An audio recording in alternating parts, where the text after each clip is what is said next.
મને એવું લાગ્યું કે વિપક્ષના નેતા કદાચ જજમેન્ટ આપી રહ્યા છે, કદાચ એ પોતે ભૂલી ગયા છે કે વિપક્ષમાં છે કે કોર્ટના ન્યાય પ્રણાલી ઉપર એ આંગળી કરી છે, કાં તો જાતે કોર્ટ બનવાનો પ્રયાસ કરી રહ્યા છે. એમને જે મિમિક્રી કે જે જોક્સની વાત કરી, તો બેન એવો મને એક મુદ્દો આપો, એવો કયો કોઈ કૌભાંડ હતો, કયો એવી ઘટના હતી કે જેમાં મોટી માછલી છૂટી ગઈ હોય? બેન, આ ચમરબંધી હોય, અસામાજિક તત્વ હોય કે ભ્રષ્ટાચારી હોય, જેલના સરિયા પાછળ છે ને સરકારે તો પોતાના પક્ષના કોઈ પણ કાર્યકર્તાને છોડ્યા નથી જે સજા પાત્ર હોય.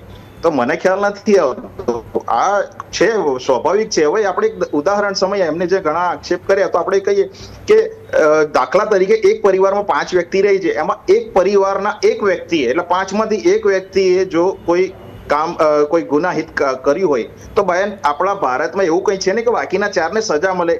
જે દંડ પાત્ર હોય, જેને સજા થવી હોય, 5માંથી એકની સજા કરે, જે જો કરી હોય ઘટના કે એ પુરવાર થઈ હોય, તો બેન એકને સજા મળે.